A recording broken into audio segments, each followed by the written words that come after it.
Tres. Listo, grande. Ahora sí viene lo chido. Listo, bueno. Muy buenos días. Buenos días. Y en caso de que no los vea, buenos días, buenas tardes y buenas noches.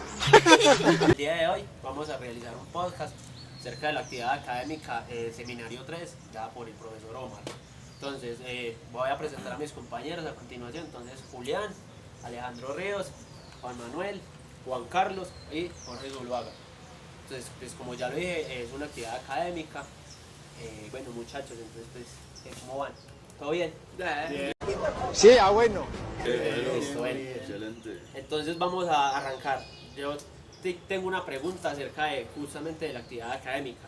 Y es, entonces, ¿ustedes qué consideran ustedes? ¿Ustedes creen que que el currículo está actualmente bien diseñado o ejecutado en las instituciones educativas? O sea, con relación al contenido o qué, o el que quiera regale, Juan.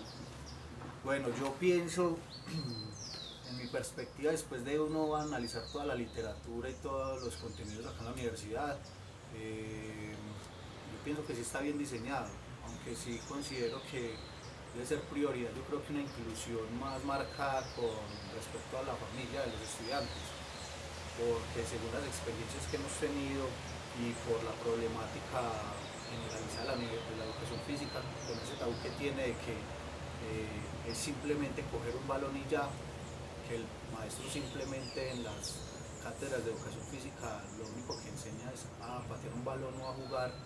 Entonces ha habido como un concepto muy errado de la misma, por lo que se han presentado muchas problemáticas de parte de los padres o acudientes de los estudiantes con los maestros. Entonces sí considero yo que el currículo debe adaptarse un poquito más, teniendo en cuenta a ese lado, pues, en cuanto a los padres de familia, para que ellos desde el inicio tengan en cuenta qué se va a realizar y qué se va a dar durante el proceso académico en la educación física, y quiten esa idea de que la educación física simplemente es para ir a jugar. Empiecen a adoctrinar ese concepto de que la educación física es fundamental desde los primeros inicios en el ciclo vital del estudiante para que pueda tener una formación integral, tanto motriz como cognitiva.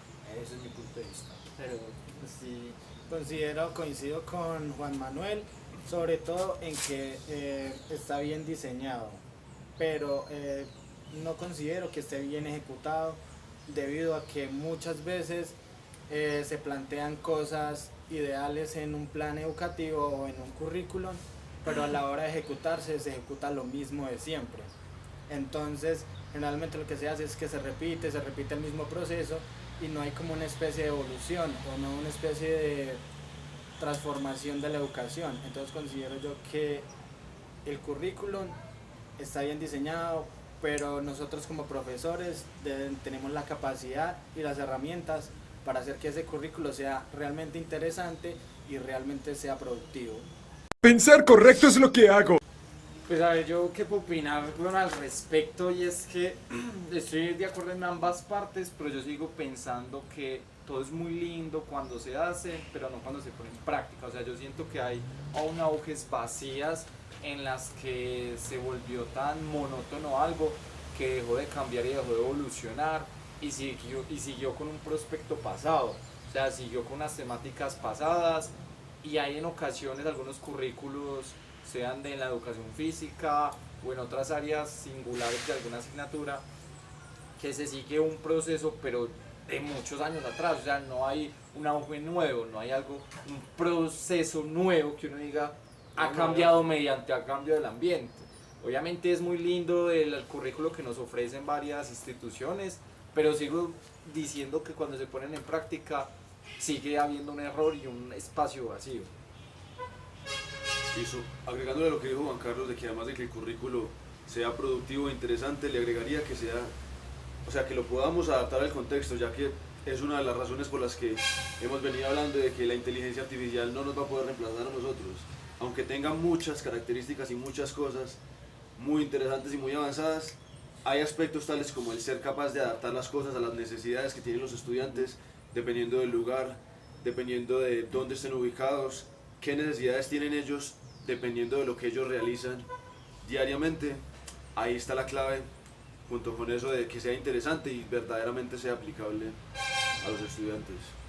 Listo. Yo tengo una pregunta para formularle, muchachos. Con respecto al tema de inclusión, pues nosotros siempre hemos sabido que la inclusión es fundamental, ¿cierto? Es importantísima porque hay una población vulnerable en ciertos factores, pero también uno pues debe ser realista. Yo creo que en los procesos, por decirlo así, convencionales de educación, generalmente ese mismo proceso pues se lleva a cabo de manera muy normal porque tenemos en cuenta de que las personas que están en ese proceso pues no tienen ningún tipo de limitación, sea física o intelectual, etc. Entonces, con respecto a eso, ¿ustedes consideran que cualquier programa de inclusión puede instigar o puede limitar o puede ser un conflicto, un problema en un proceso de educación, un proceso de formación normal para el profesor? ¿Qué piensan ustedes con respecto a eso? A mí me parece una pregunta muy interesante, sobre todo la parte final, en la que dices que si debido a tanta inclusión puede haber un proceso formativo correctamente. Yo considero que la inclusión en cuanto al tema de pues de los homosexuales y del LGTBI sí fallaría en el proceso educativo. ¿Por qué? Porque muchas veces se enfocan más que en el proceso del aprendizaje, de la esencia, se enfocan más es como en lo superficial, como en lo que, quiero que toda la sociedad se dé cuenta del ámbito homosexual y tal cosa y tal otra y hacemos esto y esto y esto, pero realmente no buscan una transformación real, sino lo que buscan es como una aceptación para poder, digamos, formar sus propias reglas, lo cual considero yo que es una desventaja y aparte es como una contradicción a todo lo que es el proceso, que digamos lo voy a poner en este ejemplo. Llega un profesor a una institución donde él va a dar clase a niños de pequeños, a niños de digamos de 7, 8 años y empieza con estos temas de inclusión a llamar ella y esas cosas, confundiendo a los niños y literalmente obligándolos a seguir una ideología que muchas veces ellos no quieren seguir o no entienden. Entonces considero que el tema de inclusión en cuanto a los homosexuales se excede y limita el conocimiento real, porque siendo francos, así suene, que es el patriarcado, es el que ha estado controlando la educación, sí, o como lo quieran llamar, pero a la final es la educación, eso es lo que ha estado funcionando y aparte de eso, se ha notado que cuando empiezan todas estas, digamos, aceptaciones de temas que son tan superficiales, la sociedad empieza a estar como en un stand-by, no hay un cierto progreso, no hay como ese desarrollo intelectual, entonces considero que ahí es un punto de quiebre para lo que es la formación de estudiantes. ¿Qué más? Listo.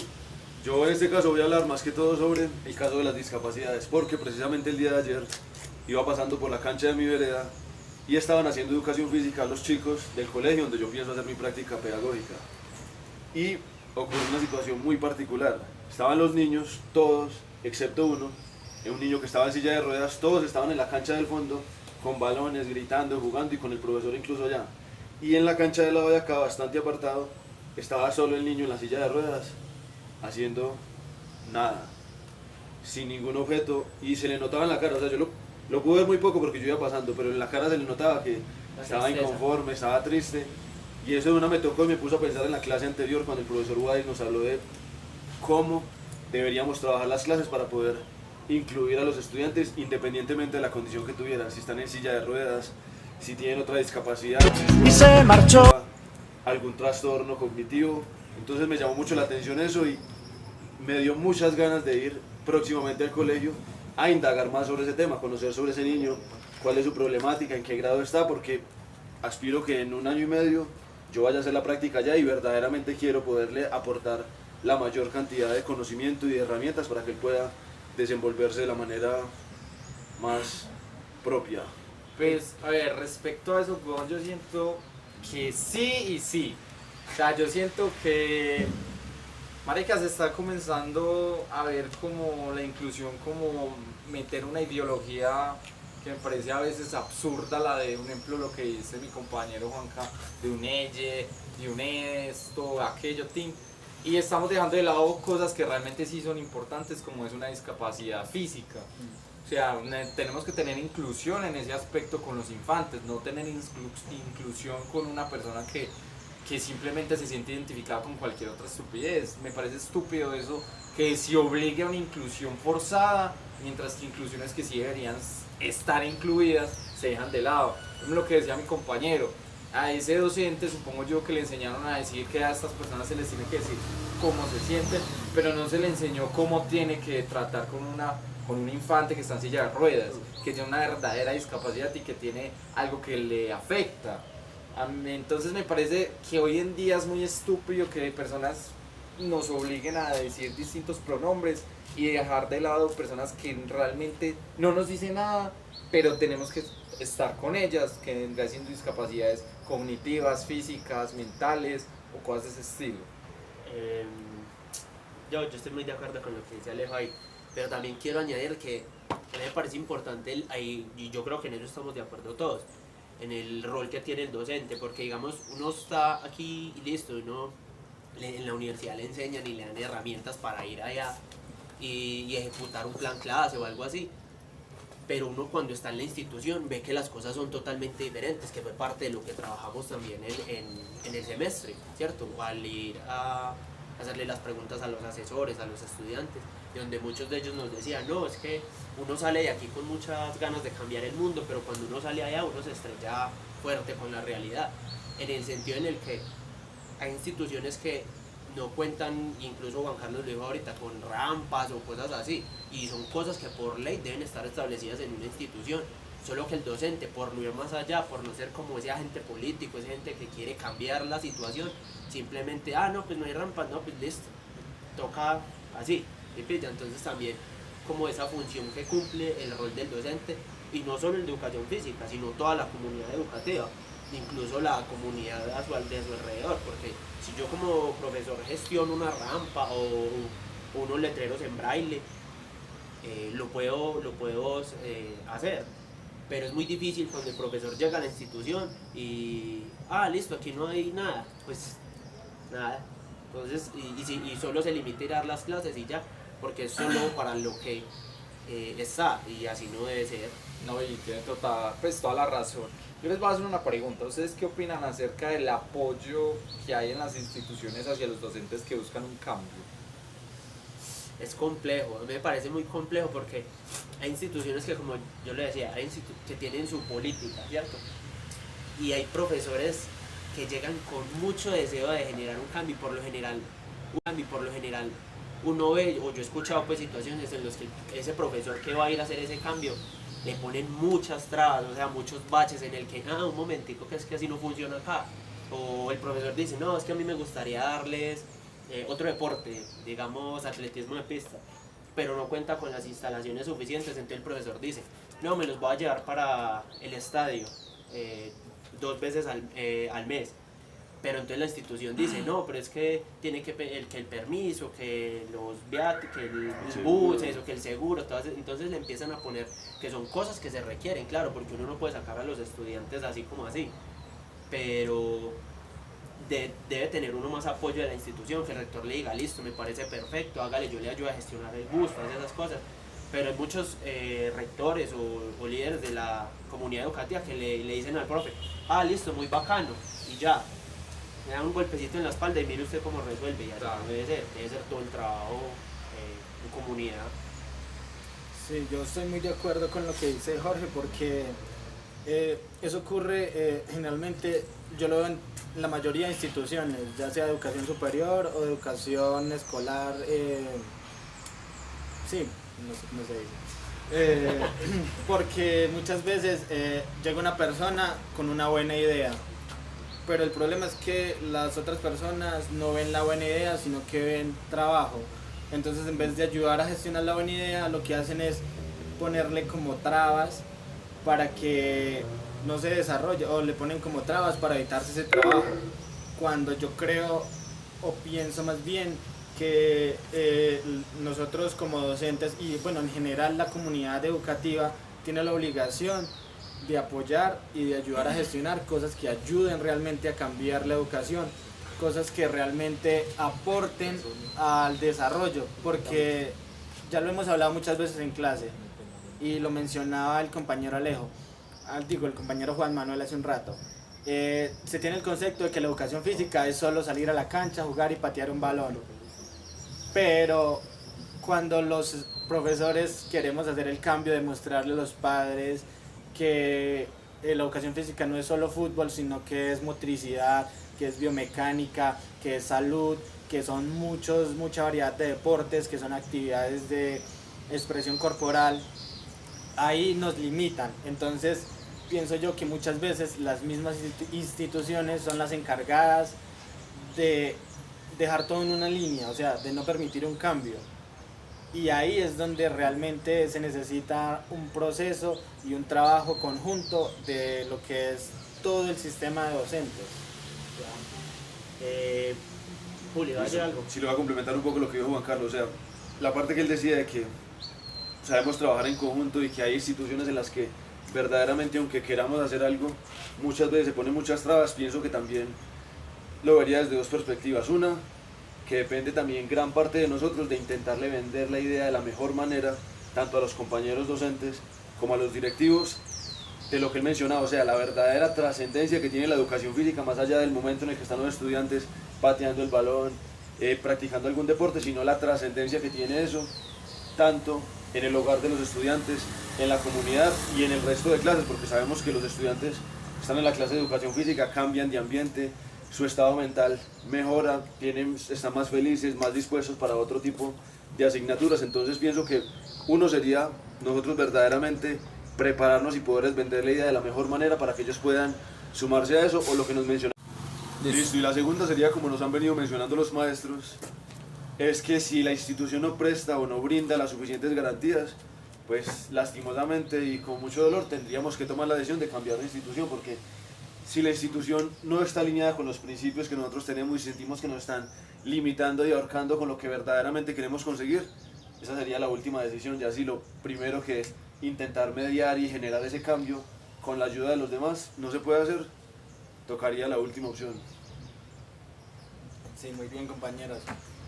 Considero que ya hemos hablado suficiente de nuestro tema, entonces yo les quería hacer como a modo de conclusión, para concluir este podcast y también la clase de seminario 3, empezando por Juli, para ti, ¿cuál fue el aprendizaje más significativo y trascendental y que tú consideres que va a ayudar a transformar la educación que aprendiste en seminario 3?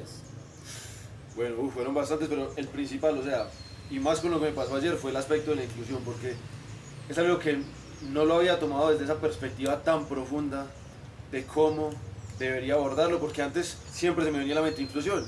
Pensaba lo que decía, la comunidad LGTBI, el tal, pero luego recapacité bien que es que hay algo mucho más profundo, que son los estudiantes con discapacidad, con trastornos cognitivos, que verdaderamente necesitan una buena atención por parte de nosotros, y depende de nosotros prepararnos más, porque esto que nos dieron en seminario 3 fue un abrebocas, o sea, un abrir de ojos para ir más allá y verdaderamente prepararnos de la mejor manera.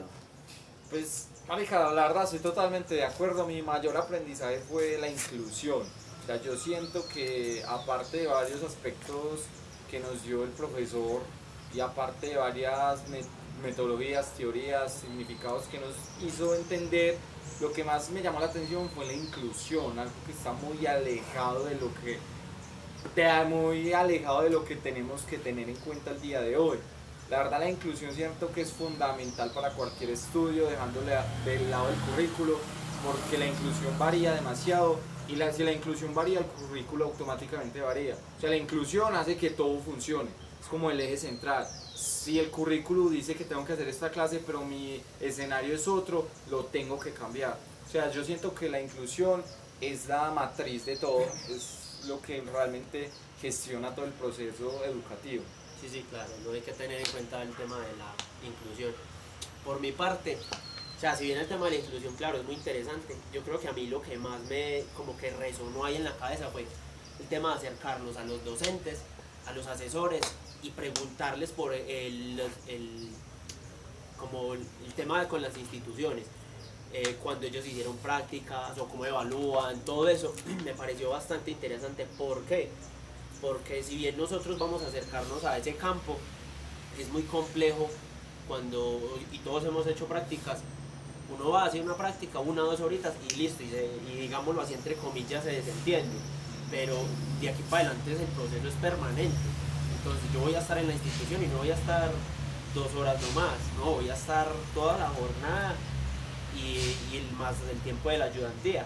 Entonces no es solamente el tema con los estudiantes, sino también con los compañeros de trabajo, conocer a cada uno, conocer el contexto, y lo que decía ahorita, que uno sale con deseos de aquí de cambiar muchas cosas, pero tristemente uno se estrella con la realidad y le toca estar sujeto a muchas cosas que le digan, y si están sujetos también a cambios, pues hacerle.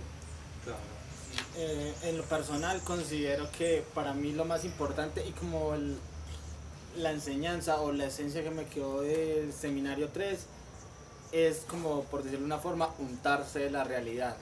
Porque sí, es muy bonita la teoría en papel, pero realmente cuando vamos a lo real, a la práctica, al colegio, a la institución, nos vamos a dar cuenta de que la teoría nos sirve solamente como base y que nosotros mismos tenemos que enfrentar y solucionar ciertas situaciones.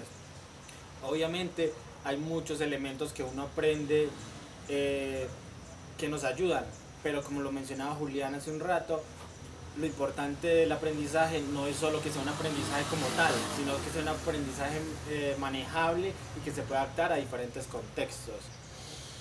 Eso considero yo que es muy importante en la educación por varias razones, por el motivo de la inclusión, por el motivo de la forma de aprendizaje y también por la forma de transformación del conocimiento. Ya el podcast. La última conclusión, tomen leche. Tomen leche, rótela. Stop. Chao, profe. Eso es todo, amigos.